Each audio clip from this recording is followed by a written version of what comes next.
Hello, everybody. Welcome to Pacific Standard Guys. As always, I am your host, Carter Briggs. With me are the other two hosts, Abel Stoika. Hello. I don't know what to say here ever, but I'm here. And we're ready to talk. And the, not venerable this time, the audacious, bloodthirsty Mason This week, Winter. yes, we'll explain it later. Hello. We're all here, and this week we are talking about the movie Fred Claus. Quick trivia. Carter, Mason, when did this movie come out? Don't look. Dude, 2007? 2009. It's 2007. God Oh. fucking damn it. I thought it was 2011, like the entire time that I was watching it, and then I looked and it was 2007. Fuck. Honestly, looks pretty good for a 2007 movie. Yeah. It looks just okay for a 2011 movie, though. It looks run-of-the-mill for a 2011 movie. Yeah, it totally changed my It's perception. a bit rough if it was 2011. Mason, do you want to tell us why you're bloodthirsty this week? Why are you No, bloodthirsty this week? That's in the What Are We Watching This Week? Okay. Okay. Sorry about that. I thought it was Fred Claus related. Oh yeah, Fred Claus made me bloodthirsty. Can I start this one off because I have lots of positive things to say. If I can intro the speaking point once we get to the villain of the movie. Oh, please, of course. Okay. Once we get to fucking what's his name? Don't. Okay. Oh wait. Okay. So anyway, this for a podcast that is all about nostalgia bait. We have now done two of my most nostalgia baity films. This is a big movie in my life. It was I really love this movie, and it has a lot of faults that I can recognize, but I don't care about any of them. I love this movie. I love that it's kind of like an ode to bad kids, because I was kind of treated when I was a tyke, a little guy. I this is going to sound like a trauma dump. It's not. I'm fine. Everything's fine. I grew up with ADHD, and a lot of my teachers really couldn't handle it when I was like in elementary and middle school. Mason, you remember I had that teacher, Mrs. Carter, Swatai? You're hardwired for battle. They just simply don't understand. They don't get it. And you really are bloodthirsty this week. Anyway, you remember the teacher, Miss in middle school? I think so. I don't think I had her. One time I'm bleeping out all the names. No, don't bleep out Miss. She's probably dead at this point. So Wait, was she a sub? No, she was just she was the regular English teacher. But one time I was literally just rocking back and forth while we were standing doing group work. And she like yelled at me and she was like, "Do you need to go take a walk?" And so like, that's Holy just, fuck. yeah, so she had me go take a lap around the class and I just kept walking around the school until class ended. And then I came back and got my stuff. Another time I was wearing a shirt that was a skull and spoon crossbones.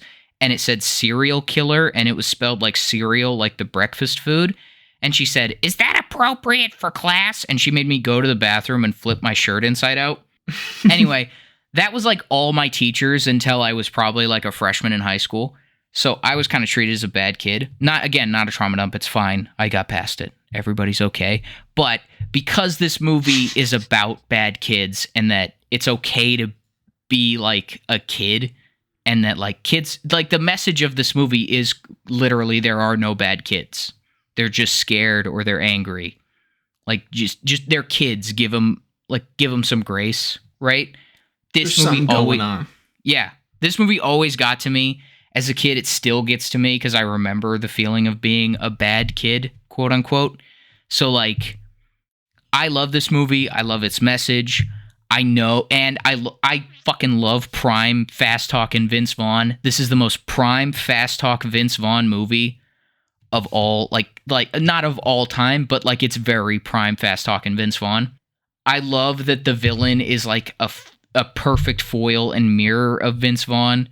I just love this movie. I love the brother dynamic because I have little siblings, and me and my little siblings have kind of we don't have a similar dynamic, but we have sibling dynamics, and it mirrors this. I just love this movie. There's a lot of faults with it. That's fine. Anyway, Mason, You wanna intro? You wanna talk about this villain? Give us the DL on this villain. Oh, I thought we were gonna talk more about the movie before we get, because he doesn't show up till like. True. Well, He doesn't Abel, show do you up have till- anything to say? I've done my little fucking bleeding heart sappy bullshit. Do you want to talk about the movie, Abel? Yeah, sure. I think this movie has a lot of problems. I watched this like once at my like friend's house when I was probably like 9 or like whenever. Maybe it was like right when it came out. I don't know, but I don't remember it at all. I don't know. Watching it again, it's got a lot of problems. The smell, I can smell it, of just 2000s comedy is just unmistakable, and I have to be in like the right mood to enjoy it. I was okay with it when I watched this, but I think that the message of the movie was done really well, and I think that it really did have a nice through line throughout the entire movie, and I think that's the part of the movie that really saved it from being something that I like really couldn't keep watching. Like it was the saving grace of this movie was the like underlying moral of there are no bad kids, even though it is very like unsubtle with that messaging. I think that it was executed really well. And It's Yeah. Christmas time, Abel. Subtlety is for fucking January. yeah, it felt like a Happy Madison production, but like better. I would rather show this to a bunch of children than like, I don't even know if there is a Happy Madison Christmas movie. There's gotta be. I just can't think of it right. 8 Crazy Nights, which actually is a very good. I actually like 8 Crazy Nights, and it's a Hanukkah movie, I guess. Yeah, I think that a lot of the like comedy, like the dinner scene, just have a bunch of funny to kind of funny actors in a room and just have them ad lib and Just have like, Paul Giamatti and Vince innuendos. Vaughn go at it. and just like try to have everybody talk a bunch, and then we can mishmash together and edit where you'll just pick up random things and go, oh, that's kind of funny. Like, I think that kind of style of comedy is very played out at this point, and I kind of fucking hate it now. Like, looking past that, I think this movie is pretty solid. And I would watch it again, I would say. Yeah. Mason, do you want to talk about the villain? Yeah. Do you want to talk about real life villain and in universe villain Kevin Spacey for a minute here? I don't know. I haven't even talked about the movie in general, but now I'm not sure I want to, because like I started taking notes on the movie and then I realized I had to stop because I was just writing down funny Vince Vaughn quotes, and Abel hates all of them. So I love the Vince No, Vaughn I lines. ju- I love the Vince. You know my favorite Vince. two Vaughn, hands on the Vince- milk, please. 2 hands on the milk. You know my favorite Vince Vaughn line when she's like, I can't take it anymore. He's like, I can take it still. I can take it still. Yeah. Just he's like peak Vince Vaughn in this movie when he's like in the fight with all the mall Santas, and he's like, I'm gonna tell you who's gonna walk out of here. It's gonna be the guy with the big giant things in his hand. I completely forgot about the Santa chase scene. Abel, you didn't like the Santa chase scene? I liked It's- the Santa chase It scene. had I so thought that many was sound funny. effects. It was set to fucking the what's that? Uma mau mau uma uma uma mau. The bird is the word. Yes, it was set Oh, to yeah, bird is dude. the word, man. It's so good. They're I thought it mad was 'cause funny he's- that every shot of this entire chase scene is just him, and you can tell that if this was a real chase, the Santas would have caught up to him by the end of every single like room that he goes through. He's but not like very they keep fast. cutting, yeah, they keep catching up to him. But then every shot is just them catching up to him, and then all of a sudden they're like 40 feet behind him, and And they're then gonna they- catch up again. Then they dogpile him in a toy store. It's so good. It's And it's like- kind of It's like Dynasty Warriors, like a Dynasty Warriors game. He's just beating up a bunch of identical enemies, like it kind of really, gives really the easily. it kind of always reminds me of the scene in that Goofy. What's it? This is going to be such a niche reference, but when Goofy and Max are chasing the postal truck in like Mickey's Christmas Carol, that DVD, where they're like, whatever, the giant, whatever, man, whatever. You're Nobody bombing, gets my Carter. You're bombing. nobody gets my references. Somebody's watched Mickey's Christmas Carol. I'm gonna fucking kill myself. Anyway, No, I was gonna say that like it is it is perfect Vince Vaughn humor, which I do love, and that like also at the end when he's finally like reconciling with the love interest he has, and he's like making up with her, and he's like, oh yeah, by the way, I'm living here now. We can talk about it in a little bit. Doesn't matter. And then yeah, I don't know, Vince, his ranting the way that he does it's always felt to me like I've been to a couple comedy shows now, and it's almost felt like a comedy show where like if they hammer you with multiple lines in a row, the first line might not get you, the second line might make you like smile, and then like the third line will get you and actually make you crack and laugh. Mm-hmm. And that's why I've always liked Vince Vaughn. No, I like him. I also like it. It kind of plays into the brotherhood kind of trope of it all, where the whole movie you're like led to believe that Vince Vaughn really hates his brother. But the second he gets a creepy vibe from Kevin Spacey, he turns that like usually comedic ranting that he does, and he like actually gets after Kevin Spacey and calls him Carter, out. I can't believe you gave away the villain, bro. Sorry.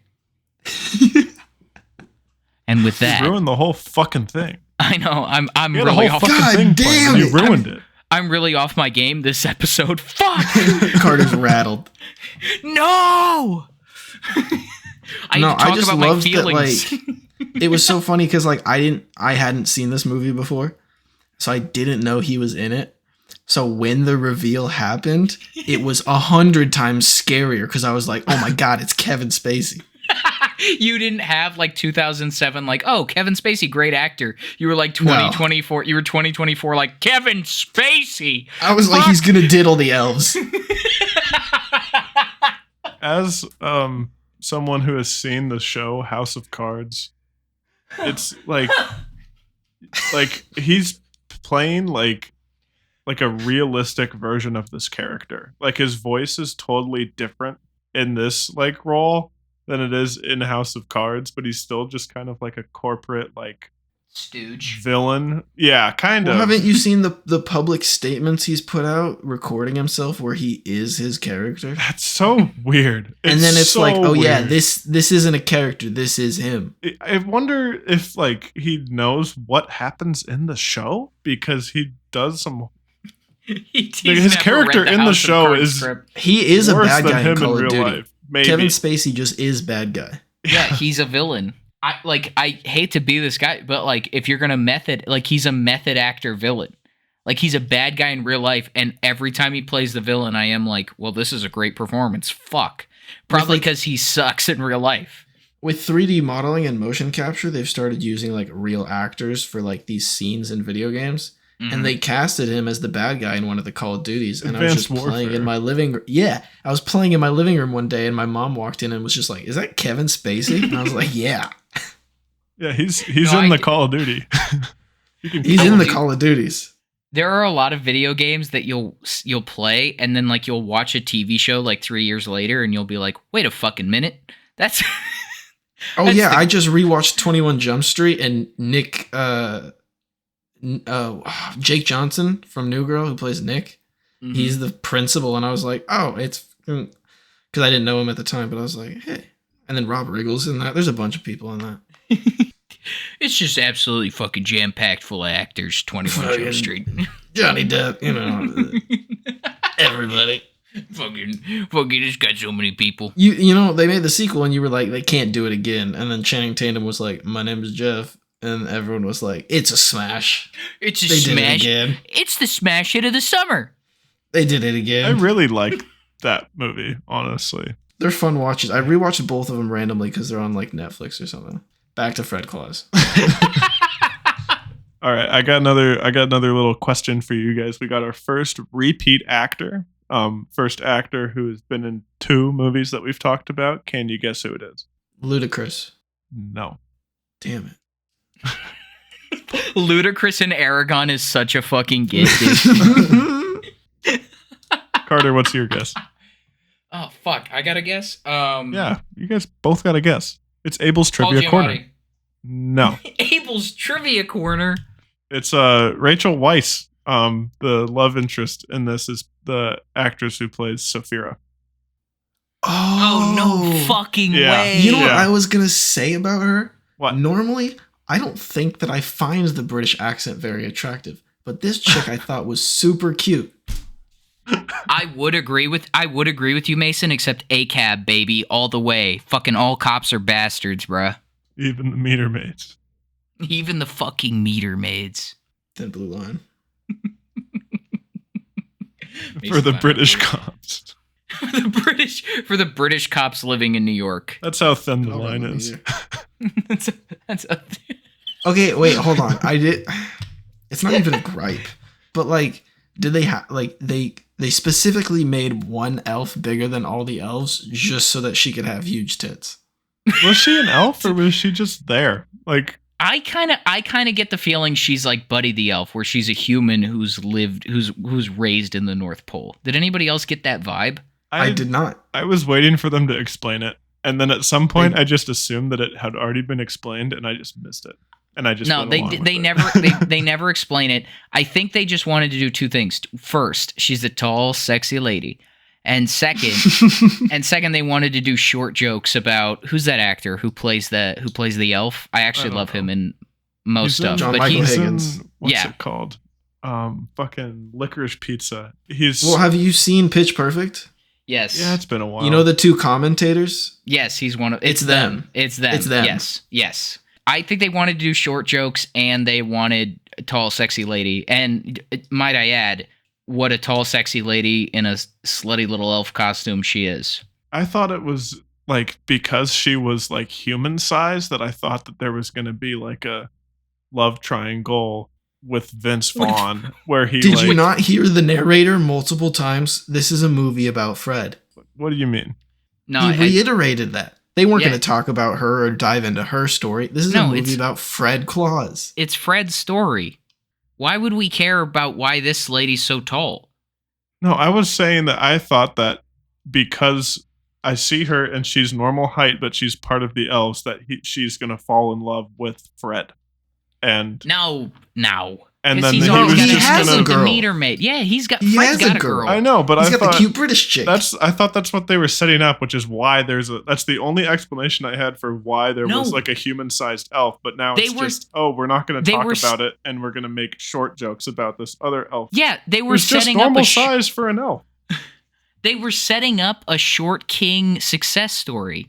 You don't like a I short love a king? short king. I'm not 'Cause saying really the problem with it, you didn't get the message, Abel. The problem wasn't that he was short. The problem was that he lacked confidence in himself. He Because the thought it second was because he was short. yeah, If you don't like him, Abel, I have to assume that you don't like me. I am just saying. Abel's the villain of this episode. Let's get I'm him. just Abel trying is to Kevin say Spacey. that they don't need to Whoa. do this. Like they Okay, don't yeah, need too to far, have. too far. They don't explain it at all. So that's my only assumption was that was what's going to happen, and it didn't happen. No, it was a message against incels everywhere because all the incels think it's because they're nerdy or because they're ugly or because like they're short or whatever. But no, Man. it's because it. Shut up, Listing Mason. all my traits, Carter. Goddamn. This character where you play an incel doesn't work because you're actually super handsome and like Carter, everybody knows that. No, dude. Yes. Shut it. Dude, I will post on the Pacific Standard Guy's Instagram, which I don't know You're if we not have, allowed but to I do will that. start. I will You're post not your allowed to do face. that. I'll post your You're face and not all your allowed to tattoos. dox me. Yeah, well fucking then stop. Then cut it out, motherfucker. Anyway. Anyway, it's a story against incels. We need more of this where short kings just gain confidence in themselves. Don't group yourself in this, Carter. You're not allowed. You're not going I'm to not- steal short valor from me. No. I'm saying we as a society need more anti-incel stories, not we as short kings, Mason. I'm saying we as a society. Okay, I thought you were trying to steal my valor for a No. second. I would never. I'm perfectly average height. I'm comfortable with my height. Do I wish I could trade 2 inches off my giant fuck you shoulders that serve me no purpose for 2 more inches of height to round me out to 6 foot? That would be great. But we went over 5'10" this it is. earlier as well, dude. You're wired for battle. You're dating this. Oh no, that was this. Okay, anyway. That was this. You were talking about ADHD with the Yes. fucking Christmas. Yes. Anyway, fucking, it's the perfect anti-incel story. He gains confidence and he gets the girl because the girl is like, well, now that you're confident in yourself, I see you for who you really are, which is an awesome guy, despite, and even honestly because of his height. Like I'm sure, like it's not despite his height. It was despite his the problem with him was his confidence. And as a society, we need more anti-incel stories. I'm just gonna say something really quick. I think that at the end of the movie, when he walks up like has his hands on his hips, like I just did the fucking coolest thing ever, and he just walks up to her, grabs a chair, stands up on it, and just kisses her without saying a word in front of everybody. I do have to beg the question about consent because literally the last time that we saw them together, she did not know what his name was. Why? Look, interesting choice. Interesting choice is all I'm gonna say. I get it. His adrenaline was pumping. I'm not gonna. It wasn't like the best move, right? If you're out there, you got to kind of fight that urge sometimes. I like when you're having an adrenaline burst. Unless you have a long-term partner, don't just kiss people. Like I get the adrenaline urge where you're like, now I'm gonna kiss the person I like. Don't do that. Just don't do it. Let's not do that. So Abel, your point stands. I see. I do see where he's coming from, but in a kids movie, like, not the greatest message is all I'm gonna say. No, not a great message. Great anti-incel message. Bad message for like in the moment consent. You're correct. You're 100% correct, Abel. Though she was into it, she was about it, so like it ended up fine. But just for everybody out there, for any kids out there, just like gauge the room first. Don't try not to act on your adrenaline impulses, unless of course you have like a previously consenting partner, right? You know what I'm saying? I know what you're saying. Yeah, you're picking up what I'm putting down. Yes, I am. I'm catching your drift. Mason, what do you think about adrenaline and its effects on like urges? I think you should definitely like tread carefully and like just dip your toes in the water a little bit at first, and maybe see how she's feeling. That doesn't necessarily like mean dip your toes like in her mouth instead of kissing her, but like, you know, of course, with consent, if she's into that, this then is maybe now a consent-based podcast. It was always a consent. Yeah, it's always been a consent-based podcast. We here at Pacific Standard, guys, you know what we find sexy? Consent. We're champions of women. We are champions of women and consent. I, as a white, straight, cis man, am a champion of women. Woohoo! Thanks, Abel. At a certain point, we have to have a female guest on because this is awful. Dude, no. No, wait.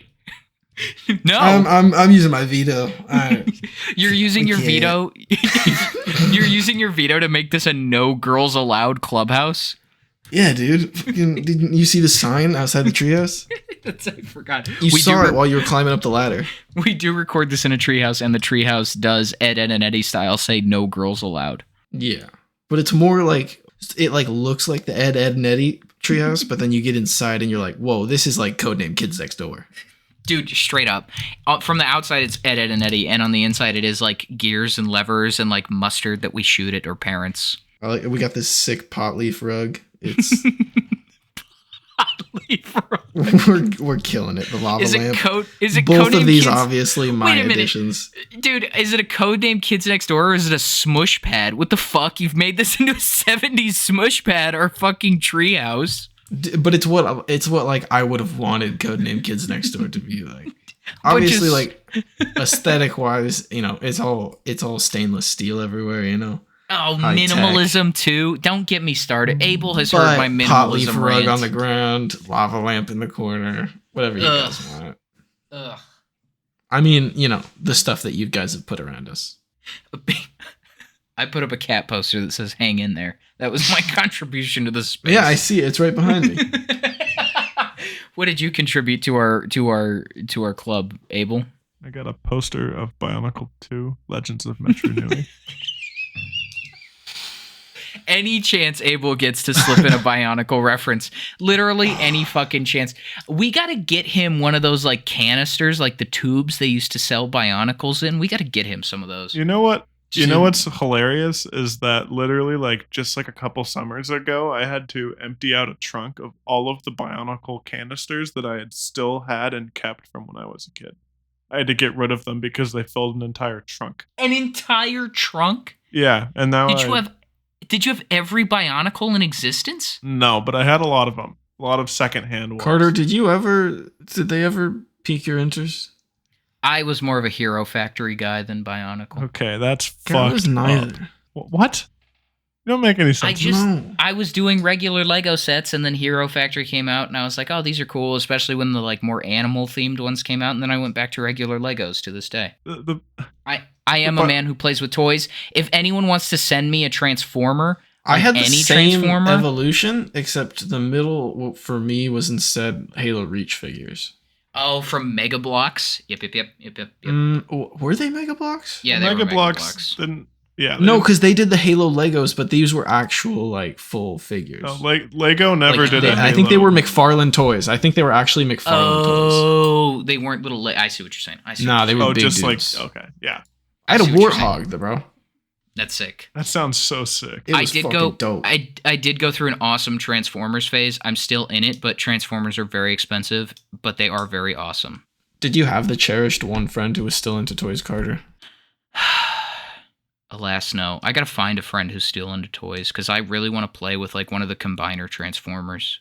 No, because at a certain point you're mashing toys with your bud, and you're like, guaranteed, if I'm looking at this realistically, no one else in our grade is doing this in their free time. This is just us, my guy. No, I have little brothers, so I played Legos with them. Gotcha. I didn't need to find the friend who was still into toys. I was like, oh no, I'm just playing with my little siblings. Meanwhile, I was like, hey guys, let's play Legos. And they were like, aren't we a little old for that? And I'm like, no, we're never too old for Legos.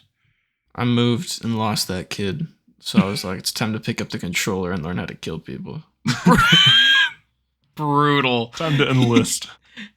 This Time to guy, enlist. Yes. he gets more bloodthirsty as the episode goes on. Dude, this weekend, bro. You'll hear about it later in the podcast. I always knew the Fred Claus one I'm was ready going for to be this quite weekend. bloodthirsty. There's two fight scenes in this movie. There's the Paul Giamatti versus Vince Vaughn Dude, brother fight he scene. fucks his back. And there's He the Dynasty fucks up his Warriors. brother. Okay, so he's thrown in another Bionicle reference. No, I said Dynasty Warriors, like Dynasty okay. Warriors. okay. You just, I The just say second something Dynasty that you don't Warriors understand. You just assume that it's a fucking Bionicle reference, bro. Yeah, from you, yes. I literally like don't think about Bionicles at all until like we're recording. I don't know. It's just a thing. This now. is the most cover. This is a lie because you made me in college watch a Bionicle movie with you and your fiance. I think what happens is that I just hear your voice and I go, okay, I can bug this guy with fucking Bionicle. I can just talk about Bionicles. It'll piss him off. It'll be hilarious. Carter's extremely strongly opinionated. I am depressed, and Abel is Bionicle. It's basically the summation here. You don't get to own depression. I'm depressed too. I'm just all. Yeah, but I had it first, Carter. No, you don't didn't. even know. You I'm don't even know. literally older than you. Barely, dude. Nah, the depression ages me. I'm old. Yeah. Fred Claus, I'd give it probably. What would you give it, Carter? 10. He would give it a 10. He's got it. I just have to. Let's recap. We just argued about who has depression. Who has more of a claim to it. I wasn't I'm even staking arguing. my claim. Look, I'm saying we can both have a claim, motherfucker. That's what I'm saying. You merely adopted the dark. I was born in it. That's what you're saying. Yes. That's what I was Yes. molded by. By it. Yes, yeah. Here, you want it in the Bane voice? God. You were born in the. I was born in the darkness. You really adopted the dark. I was born in it. Okay, mine bombed. Fuck me, I guess. No. It's a fucking Bane voice. Everybody bombs. What do you mean? It's not still a good bit? I mean, Tom Hardy can do it, but like. Yeah, but he is Bane. I bet he That's couldn't. why it works. I bet he couldn't even do it without the fucking like compression that they put on that shit. The But, only Christopher Nolan dialogue. He's wearing an that you can hear- N95. He's not getting infected.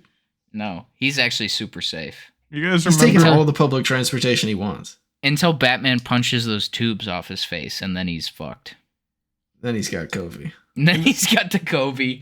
She. It was the scene where they go to Paris in Fred Claus at the very end when I realized that Vince Vaughn and Rachel Weisz are really good actors, and it's when they're on the sled or the sleigh riding through the sky around the Eiffel Tower, and it's the worst green screen you've ever seen. And Rachel Weisz turns and looks at him so romantically and goes, "We're in Paris, Freddie," and says it so like lovey-dovey and looks at him, and they're just so clearly not in Paris. They're just on a I'm green pretty sure his response was, Yeah, we are.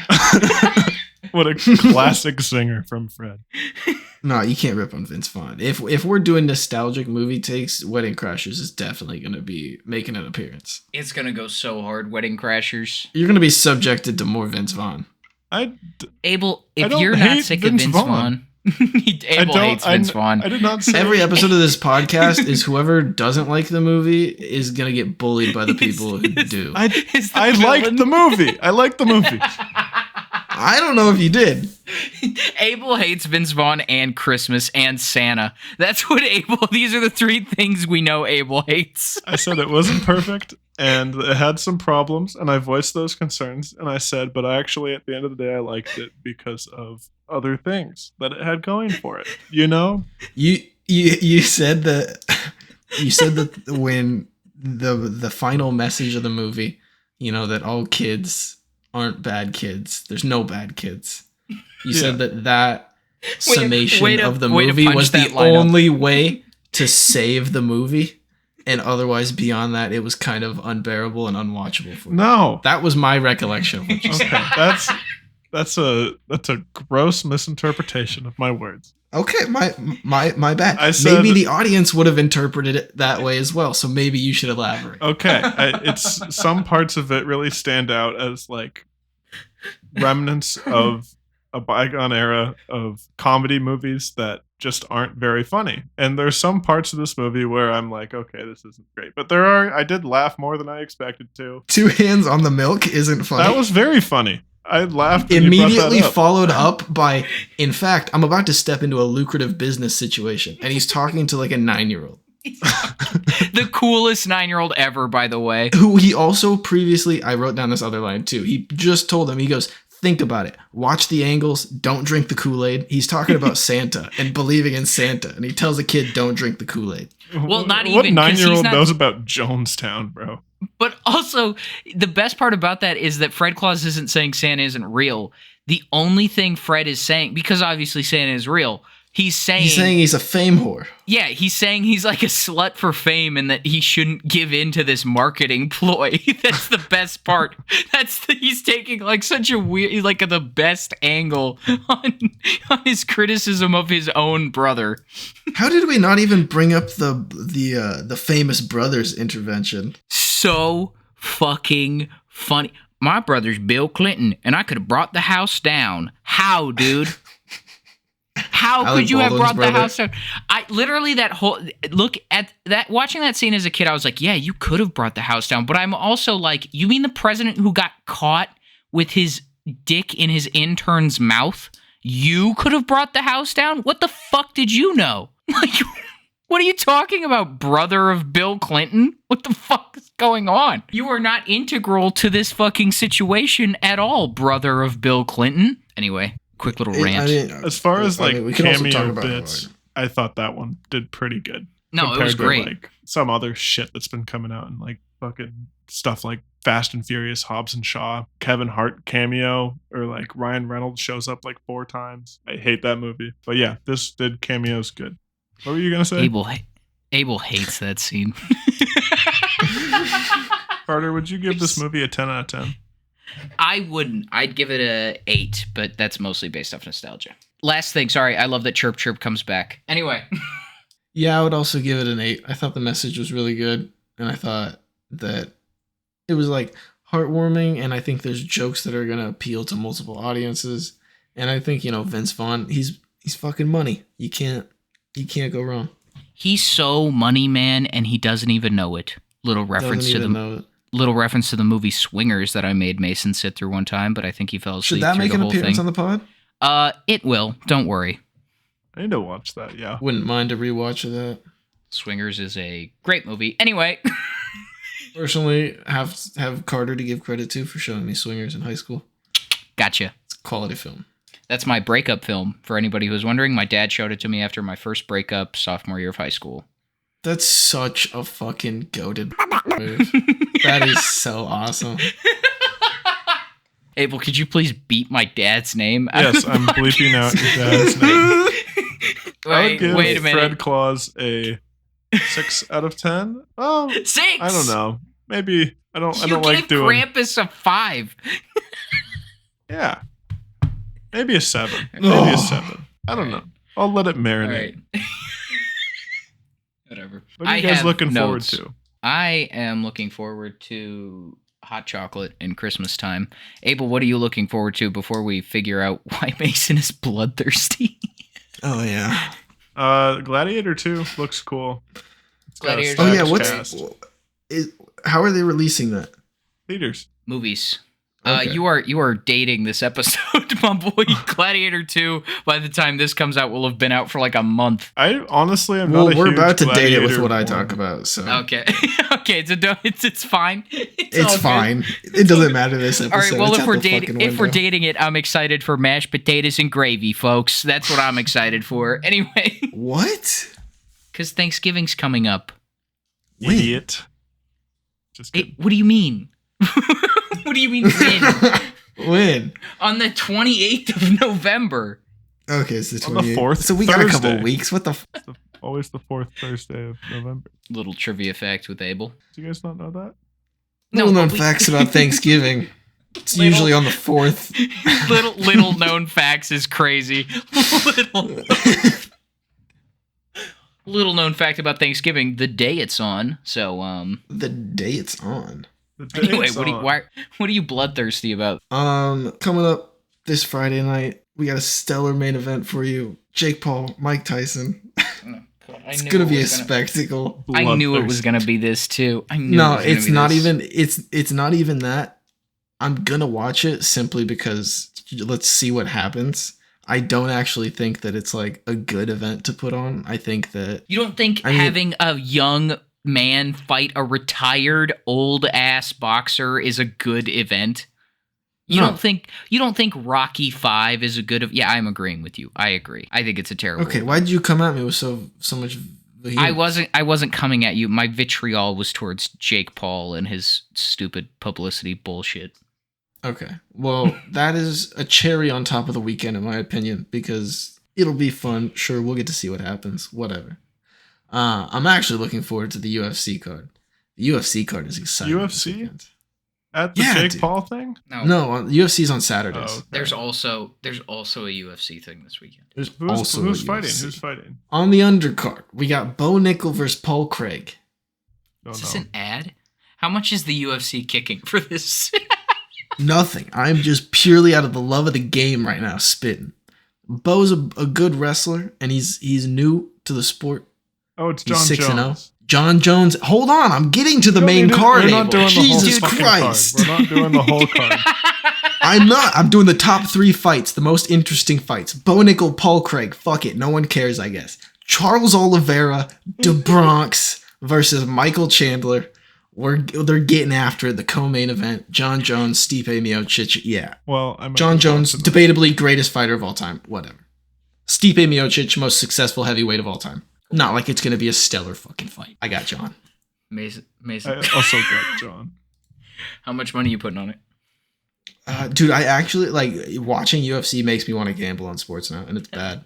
I knew it. I fucking knew it. It's You're bad. such a slut for any vice that comes Especially your way. because you're, like, emotionally invested in fighters, and that's not a way to gamble at all. No, with your feelings, no, it's Yeah. not. It's a bad way to gamble. That's how people go into what we call super debt. Yeah, I'd rather throw away money than bet against the fighter I want to win. I wouldn't bet then, buddy. Anyway, little PSA for the week. Thanks for watching, So- everybody. Tune in next week. We'll see how my bets went. We'll see what Yeah, kind a of month, payout I a got month over the weekend. behind. Yeah, a month behind. You'll be able to find out how Mason's bets went. Yep. Anyway, thanks for listening, guys. We'll see you next week. Yeah, take care, everybody.